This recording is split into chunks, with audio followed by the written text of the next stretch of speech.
నరసింహావతారం వెనుక ఉన్న అసలు రహస్యం. నరసింహావతారం అంటేనే ఒక ఉగ్ర రూపం, వెన్నులో వణుకు పుట్టించే గర్జన. సాధారణంగా దేవుడు శాంతమూర్తిగా కనిపిస్తాడు, కాని విష్ణుమూర్తి ఈ అవతారంలో ఎందుకంత భయంకరంగా మారాల్సి వచ్చింది? దీని వెనుక ఉన్న అసలు రహస్యం మరియు ఎవరికీ తెలియని కొన్ని ఆసక్తికరమైన విషయాలు. 1. ప్రకృతి విరుద్ధమైన మృత్యువును జయించడం. హిరణ్యకశ్యపుడు బ్రహ్మదేవుణ్ణిండి ఒక వింత వరం పొందాడు.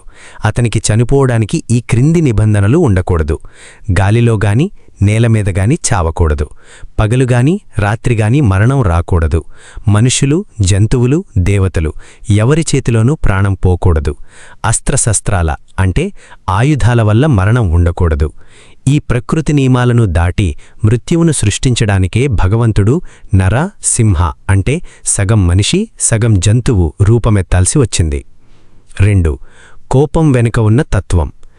చాలామంది నరసింహస్వామి కోపాన్ని కేవలం హిరణ్యకశ్యపుడిని చంపడానికే అనుకుంటారు, కాని నిజానికి ఆ కోపం అధర్మంపై వచ్చిన ఆగ్రహం. తన పరమభక్తుడైన ప్రహ్లాదుడిని కన్నతండ్రే చిత్రహింసలకు గురిచేస్తుంటే ఆ అన్యాయాన్ని తట్టుకోలేక ప్రకృతి మొత్తం కంపించేలా స్వామి ఉద్భవించాడు. 3. ఆ గోళ్ల వెనక రహస్యం. హిరణ్యకశ్యపుడిని ఆయుధాలతో చంపకూడదు కాబట్టి స్వామి తన వాడి అయిన గోళ్లను ఉపయోగించాడు.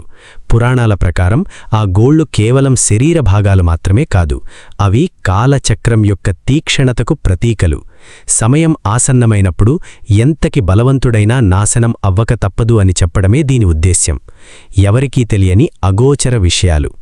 స్తంభం నుండి ఉద్భవించడం.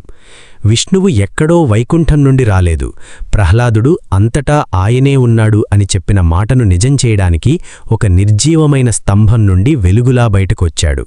అంటే దేవుడు కేవలం మూర్తులలోనే కాదు, అణువణువునా ఉంటాడు అని నిరూపించిన అవతారం ఇది. శాంతించిన తీరు. హిరణ్యకశ్యపుడిని సంహరించిన తరువాత కూడా స్వామి కోపం శాంతించలేడు. దేవతలు సైతం భయపడి దూరంగా వెళ్ళిపోయారు. అప్పుడు కేవలం చిన్న బాలుడైన ప్రహ్లాదుడు భక్తితో స్తుతించడం వల్ల మాత్రమే ఆ ఉగ్రరూపం శాంతరూపంగా మారింది.